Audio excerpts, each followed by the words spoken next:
Hello everyone, I welcome you all in my physics lecture. So today it's the fourth part of this chapter, that is electric potential, right? So today we are going to start the electric derivation that we have left in the third lecture. So the topics that we have to cover in this lecture I will dictate you. The first one is electric potential energy, the second one is potential energy for a system of 2-point charges, third is potential energy in an external electric field, fourth one is potential energy of a dipole in a uniform electric field, right? And this last derivation, fourth one, we have done earlier in the electric field chapter, so you have done from that, right? And the fifth one is numericals that we have to do on the basis of electric potential energy and the potential energy of a dipole, right? So let's start our first derivation, that is what is electric potential energy. As you know, in the starting of this chapter electric potential, I have dictated you that what is basically electric potential energy, because this term electric potential energy or electrostatic potential energy is used in the derivation for the potential, right? So what is the basically electric potential energy? It is defined as the total work done in bringing the charges to their respective position from the infinity to form a system of charges. What it mean? That means जब हम किसी charge को किसी infinity place से एक position तक लाना चाहते हैं, तो जो वर्क डन हम करते हैं उसको क्या बोलते हैं? इलेक्ट्रोस्टैटिक पोटेंशियल एनर्जी की फॉर्म में वो वर्क डन स्टोर हो जाता है, राइट? बट अगर वहां पे कोई चार्ज पहले से पड़ा हुआ है तो उस चार्ज का इफेक्ट पड़ेगा, राइट, वर्क डन पे। तो हमें क्या करना पड़ेगा? उस सोर्स चार्ज ने जो इलेक्ट्रिक फील्ड क्रिएट किया है, हमें उसके अगेंस्ट वर्क डन करना पड़ेगा, right? But if there is no charge placed at that point, then you have to no work done, right? So you will see here when, क्योंकि हमें एक system बनाना है, one by one we have to bring the charges and collection of charges we have to form, so we have to form work done against that electrostatic potential energy created by charges.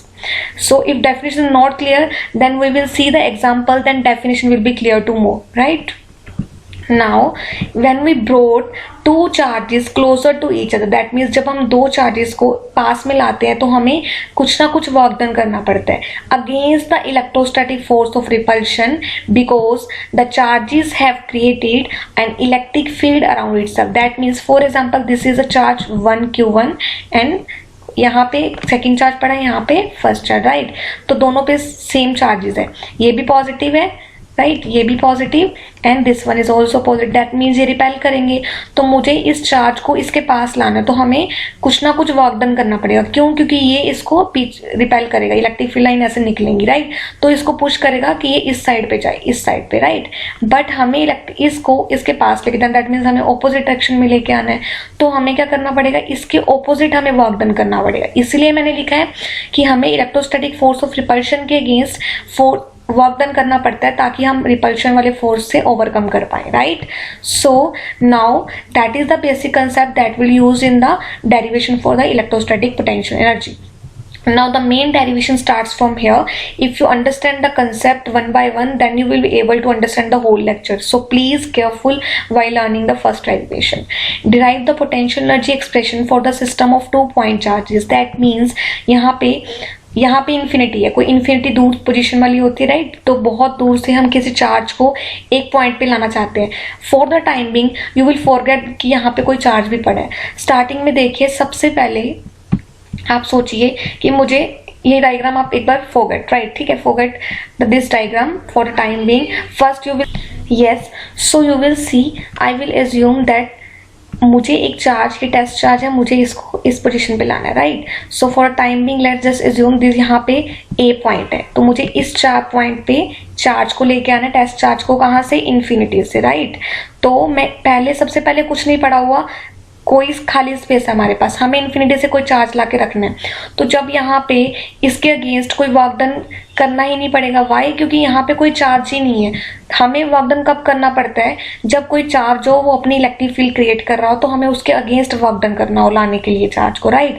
But यहाँ पे तो कुछ था ही नहीं पहले space में, हमने सिर्फ एक चार्ज को उठा के ए पॉइंट पे रख दिया। दैट मीन्स जब हम ए पॉइंट पे टेस्ट चार्ज को, फर्स्ट टेस्ट चार्ज को लेके आ रहे हैं, तो हमें कोई वर्क डन नहीं करना पड़ेगा। That means WA is equal to 0। Why? क्योंकि हमें कोई भी वर्क डन नहीं करना, यहाँ पे कोई चार्ज पहले नहीं था, right? Now we have to bring the second charge, but now we have to do the work. Why? Because when you bring the charge from infinity in the vicinity of A, अब यहाँ पे मुझे B point पे charge को लाना है दोबारा, but now you will सी, पहले यहाँ पे ए अब पहले ही हमने रख दिया, तो अब इसकी वजह से जो इलेक्ट्रिक फील्ड होगी इसको इन्फ्लुएंस करेगी, राइट। जब ए को लाए थे उसके लिए कोई इन्फ्लुएंस करने वाला था ही नहीं, लेकिन अब बी को ला रहे हैं तो that means the electric field A की कुछ ना कुछ होगी। ये इलेक्ट्रिक फील्ड हमें फोर्स करेगी कि हम इसके उल्टा work done, that means against इसके वर्क डन करें ताकि बी को हम इस पॉइंट तक ला सके, right. So now we have to do the work to bring the charge at point B from infinity against which, against the electrostatic field that is created by this charge A, right? So what is the concept basically? जब भी कोई space में कुछ नहीं पड़ा है, हमें charge को A पॉइंट तक लेके आना है, राइट, बट वहां पे उसके अगेंस्ट कोई वर्क डन नहीं करना, क्योंकि पहले उसके against work done potential create करने वाला या इलेक्ट्रिक फील्ड क्रिएट करने वाला कोई सोर्स चार्ज नहीं पड़ा था। बट नाउ अगर हम बी पे चार्ज लाना चाहते हैं किस टेस्ट चार्ज को, तो उस टाइम पे जो ए था वो उसके लिए सोर्स चार्ज का काम करेगा, क्योंकि वो इलेक्ट्रिक फील्ड क्रिएट करेगा, राइट। सो हमें उसके अगेंस्ट वर्क डन करना पड़ेगा ताकि हम बी को लेके आए। Now if you just understand the concept, yes, now you will see, if you understand the diagram, this whole explanation that I will write, I will dictate to you. Now the W1 is 0 because the work W1 is a work done in bringing the charge Q1 at point A. तो W1 क्या है, हमें work done करना है charge को A point तक लाने के लिए, तो वर्क डन इज 0 क्योंकि उस वहां पे पहले कुछ नहीं था, हमें वर्क डन कुछ नहीं, हम स्मूथली चार्ज को A को लाए और वहां पे रख दिया, right. But W2 is not 0 क्योंकि W2 क्या है, वर्क डन करना है B चार्ज को लाने के लिए, तो B चार्ज को लाने के लिए हमें वर्क डन करना पड़ेगा। किसके अगेंस्ट वर्क डन करना पड़ेगा, जो इलेक्ट्रिक फील्ड क्रिएट कर दी है पहले वाले ए वाले चार्ज ने, जहां पे ए हम लेके आए थे, ठीक है। तो W2 क्या होगा, first we find the potential, आपको पता है पोटेंशियल पता होगा तो वर्क डन हम फाइंड कर पाएंगे, राइट। सो पोटेंशियल का फॉर्मूला क्या होता है, KQ/R। Now see K is constant, Q1 क्या होगा, जिस हम चार्ज को, ये Q1 वो चार्ज है जिसकी वजह से क्या है, इलेक्ट्रिक फील्ड क्रिएट होगी, राइट। तो इलेक्ट्रिक फील्ड कौन क्रिएट कर रहे हैं, Q1। हमें किसकी इलेक्ट्रिक फील्ड के अगेंस्ट काम करना है, Q1 की, तो इसलिए यहाँ पे पोटेंशियल किसकी वजह से होगा, चार्ज की वजह से होता है। तो यहाँ पे जो A पे जो चार्ज पड़ा है वो एज ए सोर्स चार्ज काम करेगा, राइट।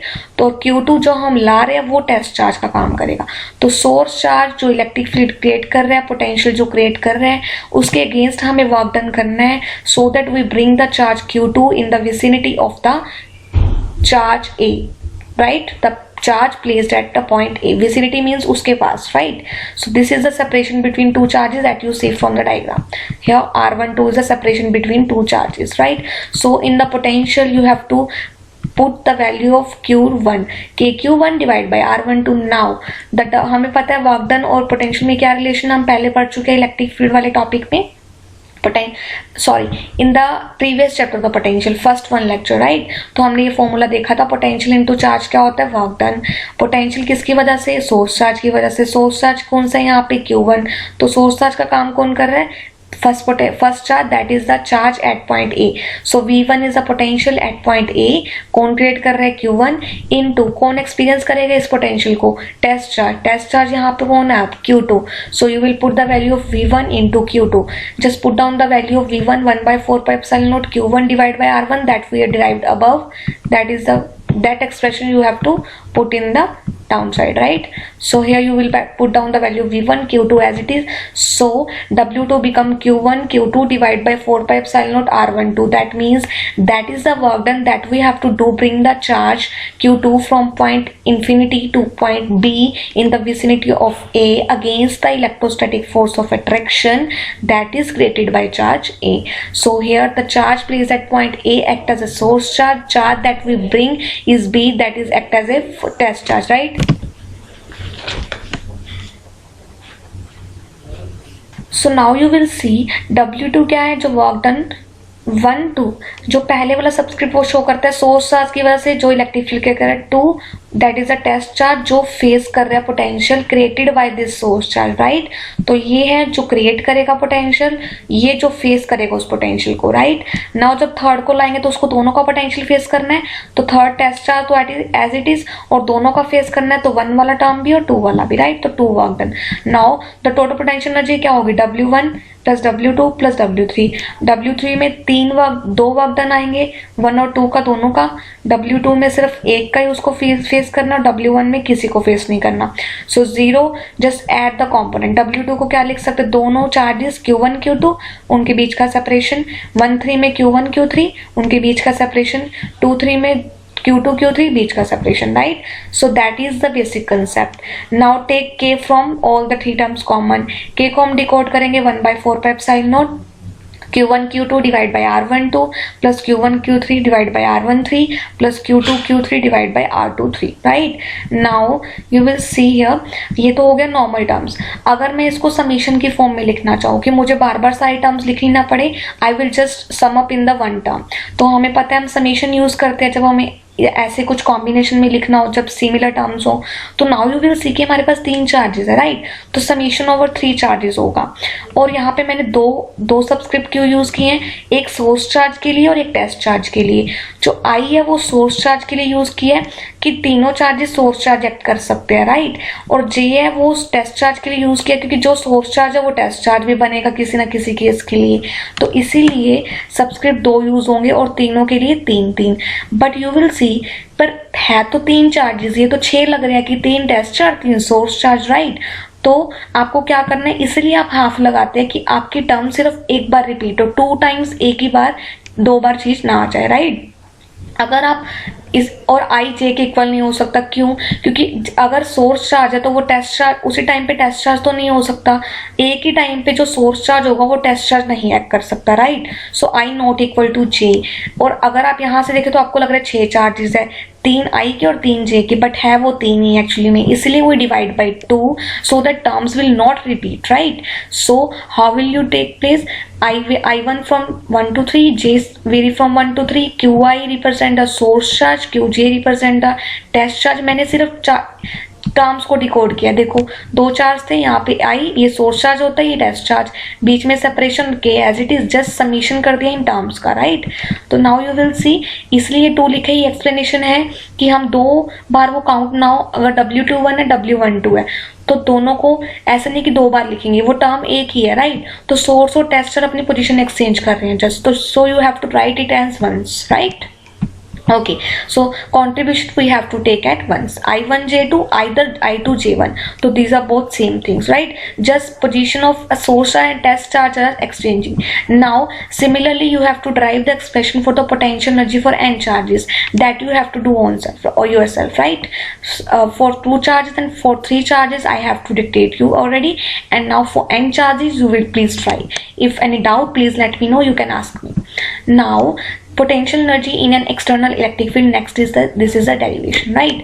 तो पहले हमने किया कि एक चार्ज को हम किसी विसिनिटी पे लाके रख रहे हैं और दूसरा चार्ज फिर सोर्स चार्ज का काम करता है, तो ऐसे सोन चलता जाता है। But now you have to bring the test charge in the electric field. यहाँ पे उन्होंने पहले बता दिया कि यहाँ पे पी पॉइंट पे कोई इलेक्ट्रिक फील्ड क्रिएट कर रखी है किसी चार्ज ने, सोर्स चार्ज ने, हमें नहीं पता वो कौन सा चार्ज है, बट उन्होंने हमें पहले दे दिया कि आपको एक्सटर्नल फील्ड में किसी टेस्ट चार्ज को लेके आना है किसी डिस्टेंस r तक, क्योंकि इलेक्ट्रिक फील्ड का इन्फ्लुएंस तो आसपास रहता ही है, तो जरूरी नहीं है आपको इस पोजीशन तक उसको लेके आना है।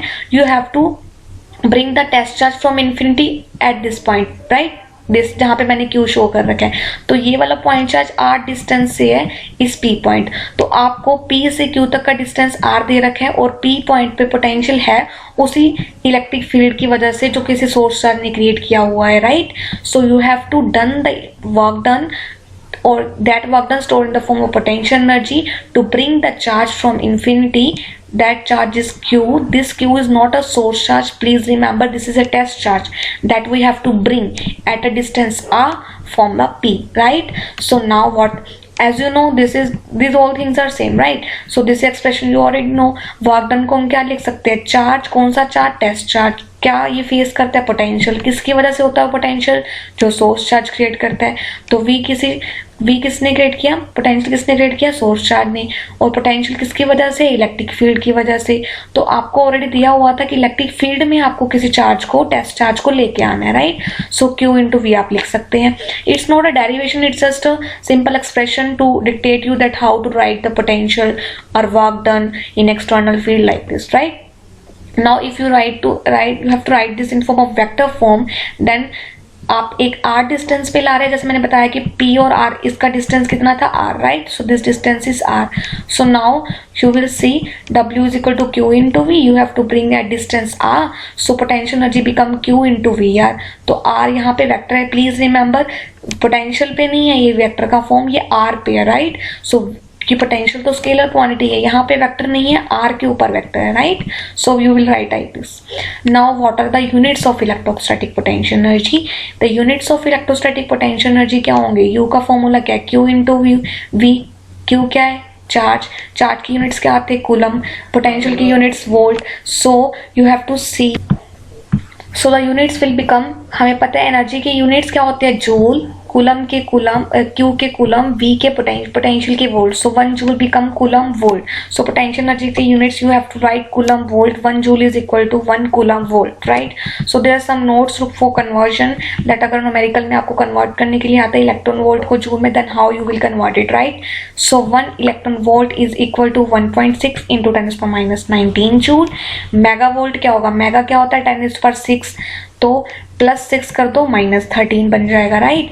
नाउ गीगा वोल्ट क्या होता है? 19 गीगा वोल्ट होता है 10⁹ +9 करो, it will become 10. Sorry, there is some mistake here, please correct it. It is not 19, it is a 10, right? So please make it correct, it is a 10. So gigavolt become 16 into 10⁻10 joule, right? So now you will see, so now next is the derivation for the potential energy of dipole in uniform electric field. As I told you already that this derivation you have done in the chapter number 2, that is electric field. If you want not again notes of this derivation again, then let me know, right? So now we do the numericals based on the potential energy concept, right? So these numericals are very important. The 3 numericals that we have that I have done in this lecture, that are very important, that will come in the previous examinations in CBS, right? So 4-point charges are arranged at the corners of square. तो 4-point charges है जो corner पे, square के corners पे arranged है. तो आपको figure इसकी दी हुई है, I will show you. Square की साइड क्या है? ऑल साइड्स इक्वल, तो साइड है D. तो आपको क्या फाइंड करना है? कितना वर्क डन करना पड़ेगा उन 4 चार्जेस को लाने के लिए? तो वो 4 चार्जेस हमने सीधा लाके नहीं रख दिया, right? We have to do the work done ताकि हम वो स्क्वायर बना पाए. वो हमें वर्क डन करना पड़ेगा कि हम चार्जेस को लाएं और एक स्क्वायर बनाएं, अरेंजमेंट, राइट? तो जो अरेंजमेंट दे रखी है वो आपको बना के दे रखी है. आपको बताना है कि अगर वो अरेंजमेंट हमें बनानी हो तो हमें कितना वर्क डन करना पड़ेगा, right? So now you find the work done required to put together this arrangement. And second one is, अगर मुझे एक नॉर्मल टेस्ट चार्ज को, ये एक अलग पॉइंट है, right? So now the second one is कि अगर हमें किसी भी वो charge, point charge, 4-point charge हमने स्क्वायर पे रख दिया, राइट? अगर उनके अलावा हमें किसी टेस्ट चार्ज को, Q0 को एट सेंटर ऑफ स्क्वायर लाना, तो हमें कितना एक्स्ट्रा वर्क डन करना पड़ेगा वो हमें सेकंड पार्ट में बताना है, right? First we do the first part. Let's see, this is a square, as this is the given figure. A point, at A point plus Q charge दिया हुआ है, B पॉइंट पे -Q charge, C पे +Q and again D पे -Q, right? तो आपको सबसे पहले सेंटर पे बताना है कि, सॉरी, आपको सबसे पहले फर्स्ट पार्ट में बताना है कि कितना वर्क डन करना पड़ेगा इन 4 चार्जेस को अपनी अपनी पोजीशन पे लाने के लिए और एक ये स्क्वायर बनाने के लिए. और D साइड दे रखी है हर एक स्क्वायर की.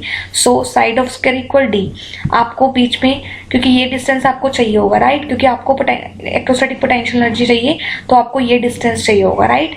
तो आपको ये देखना है सबसे पहले कौन सा चार्ज ला रहे हैं. That is up to you, आप कौन सा चार्ज सबसे पहले लाना चाहते हैं, right? So this is simply up to you. Not you just bring the charge first A, then B, then C, then D, or you can start from D, then C, then B, then E, right? So I will start from D. I will first bring the charge D minus Q. मुझे कोई work done करना पड़ेगा नहीं, right? So now you will सी, सबसे पहले मुझे कोई work done करना पड़ेगा माइनस क्यू चार्ज के लिए? नहीं, मुझे कोई वर्क डन नहीं करना पड़ेगा, तो डब्ल्यू डी तो हमारा जीरो हो जाएगा, right, simply.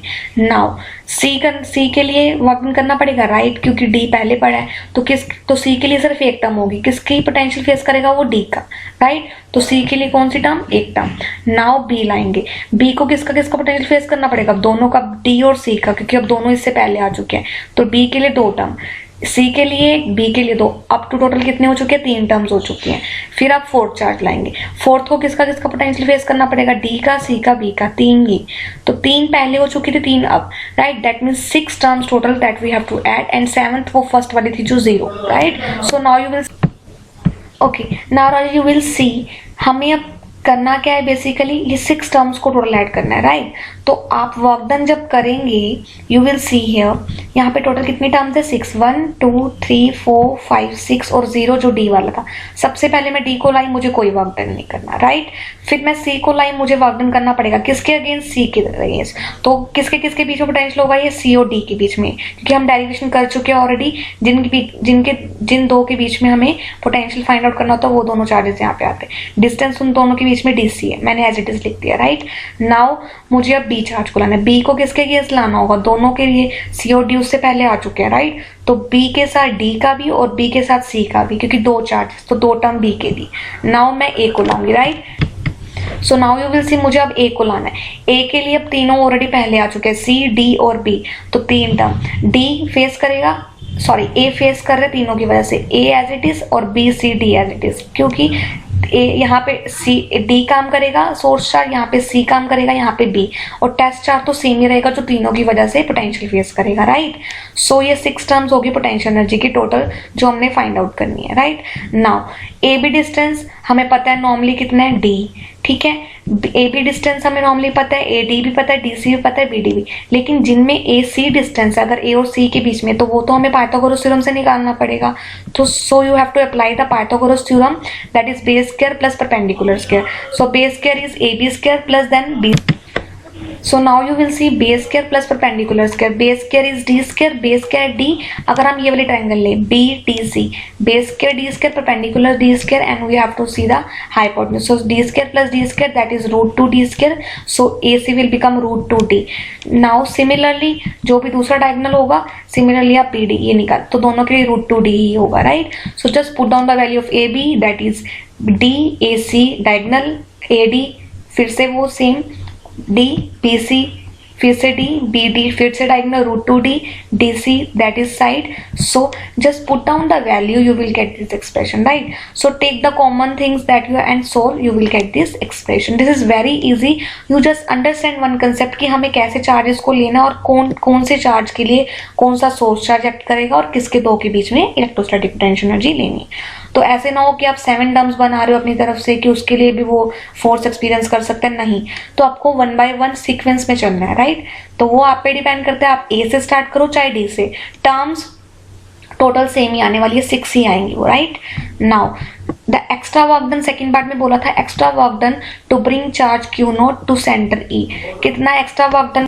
So now you will see extra work done to bring charge Q naught to centre E, right? So extra work done हमें कितना करना पड़ेगा कि हम क्यू नोट एक टेस्ट चार्ज है उसको सेंटर ऑफ द स्क्वायर लिया है. अभी हमने स्क्वायर बना लिया फर्स्ट पार्ट में कितना वर्क डन करके, तो हमने फाइंड आउट कर लिया. अब स्क्वायर बन चुका है, हमें उसके सेंटर में एक स्टैटिक चार्ज टेस्ट चार्ज लेके आना है क्यू नोट.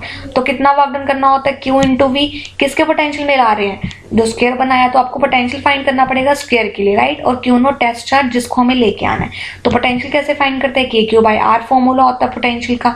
बट यहाँ पे पोटेंशियल एक चार्ज की वजह से नहीं, चारों से चार्जेस की वजह से होगा, क्योंकि स्क्वायर के 4 चार्जेस हैं. तो ए की वजह से, बी की वजह से, सी की वजह से, डी की वजह से. डिस्टेंस आर क्या लेंगे? सेंटर पे आना है, सी. सेंटर से चार्जेस का डिस्टेंस, दैट मीन्स अब आपको ये डिस्टेंस लेना पड़ेगा, क्योंकि पोटेंशियल आपको यहाँ सेंटर में फाइंड करना है ना. टेस्ट चार्ज को आप सेंटर पे लेके आ रहे हो, तो आपको ये डिस्टेंस चाहिए. पूरा डायगोनल हमने फाइंड किया था रूट 2 डी, आधा करेंगे तो डी बाई रूट 2 हो जाएगा, राइट? इसलिए मैंने distance D by root 2 put किया, क्योंकि डिस्टेंस डी बाई रूट 2 ही होगा पोटेंशियल के लिए. से ऑल सबके लिए डी बाई रूट 2 होगा. Charges you will put, Q A हमारा पॉजिटिव क्यू था, क्यू बी माइनस था, फिर से C पॉजिटिव था, D माइनस, तो all will cancel each other, तो work done 0। That means test charge Q को उस स्क्वायर के बीच में लाने के लिए हमें कोई वर्क डन नहीं करना पड़ेगा। क्यों? क्योंकि सारे इक्वल एंड ऑपोजिट चार्जेस बन गए, तो पोटेंशियल आपस में ही कैंसिल कर देंगे, उसको कोई फोर्स वो पोटेंशियल एक्सपीरियंस करने को नहीं मिलेगा टेस्ट चार्ज को, और ना ही हमें कोई वर्क डन करना पड़ेगा, right. So now you have to try the similar type of examples by yourself from book. The second numerical is also important, that will come in CBSE 2018 examination. You have to try this yourself. The 4 point charges दिए हुए हैं जैसे पहले charge दिए थे, caps Q, small q, caps Q, small q are placed at the square corners of square of side A दे रखी है, पहले D दे रखी थी। आपको पोटेंशियल एनर्जी फाइंड आउट करनी है, आपको फिगर भी दे रखी है, तो ये आंसर आपको मिल जाएगा। सिमिलर प्रोसीजर फॉलो करिए, कोई भी दो चार्ज पहले एक चाहे यहीं से स्टार्ट कर ले, चाहे यहाँ से, चार चार्जेस को लेके आइए, देखिए कितनी टर्म्स कॉन्ट्रीब्यूट कर रही है पोटेंशियल एनर्जी में, that you have to find, right. Okay, now the numerical third one is, हमें डाइपोल, जो आपको मैंने बताया कि जो डेरिवेशन आप इलेक्ट्रिक फील्ड वाले चैप्टर में कर चुके हो, ये उसके बेस पे फॉर्मूला है, तो आपको ये फॉर्मूला जो इस डेरिवेशन न्यूमेरिकल में यूज किया है मैंने, वो आपको इलेक्ट्रिक फील्ड वाले लेक्चर में मिल जाएगा, right.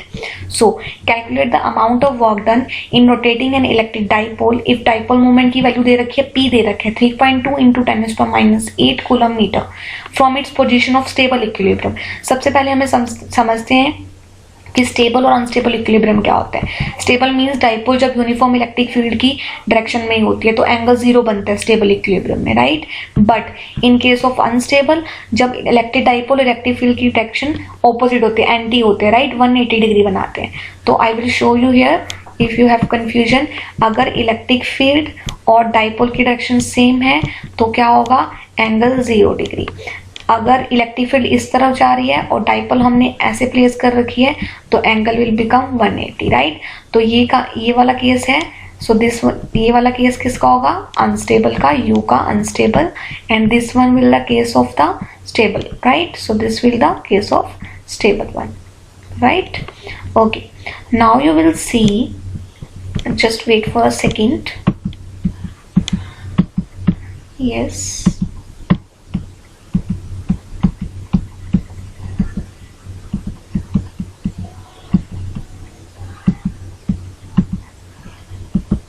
yes, so you will see here the formula क्या होता है। जब एक उन्होंने बोला है कि आप डाइपोल को पहले स्टेबल में थी, फिर उसके बाद अनस्टेबल इक्विलिब्रियम में लेके, तो आप स्टेबल से अनस्टेबल पोजीशन पे आए हो, तो formula of that thing is PE cos θ1 minus cos θ2। θ1 की इनिशियली डाइपोल किस पोजीशन में थी, θ2 की फिर बाद में किस पोजीशन पे आई।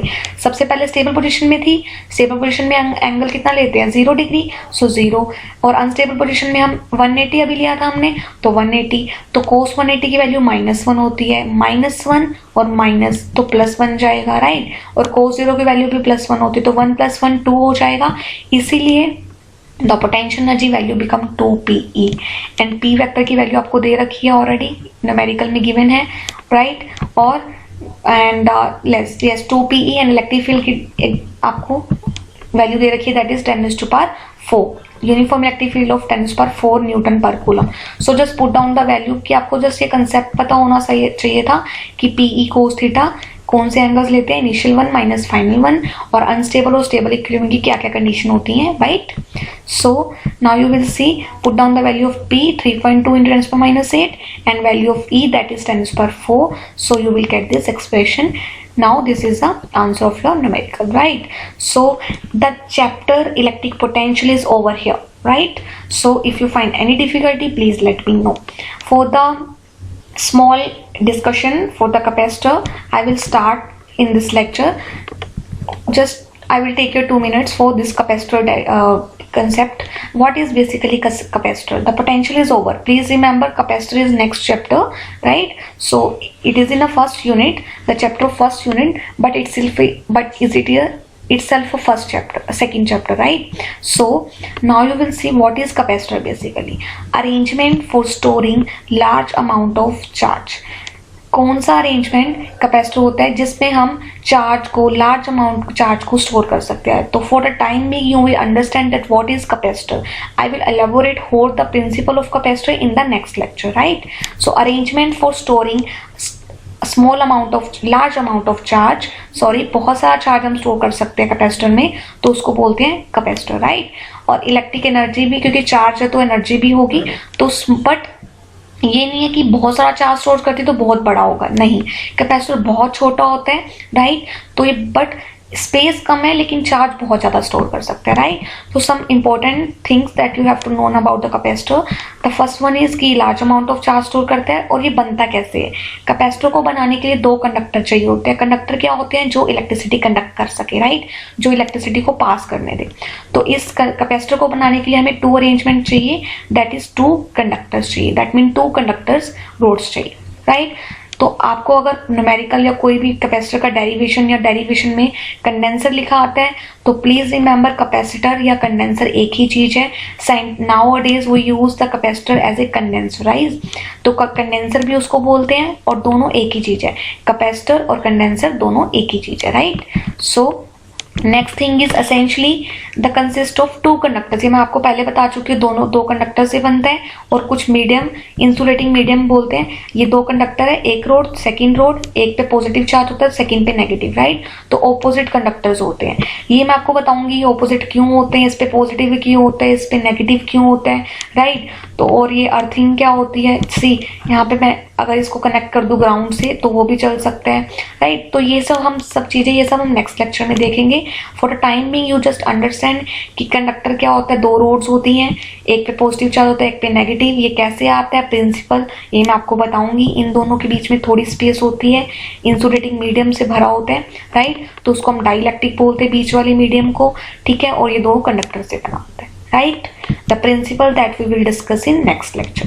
I hope guys you will understand this lecture and please like the video, comment. If you find any query please ask me. And now अभी तक जिसने चैनल सब्सक्राइब नहीं किया है प्लीज कर लीजिए, so that you will get notification for upcoming lecture, right. So when you subscribe अब please press the bell icon so that you will get the notifications for upcoming lectures. And please subscribe my channel Physics Tutorials by Jinkal Grover, right? Okay, so please subscribe my channel Physics Tutorial by Jinkal Grover. Like, share, comment please. Thank you so much. Thank you for watching the video lecture. I hope you will enjoy the video lecture series. Thank you so much. Goodbye. Stay safe.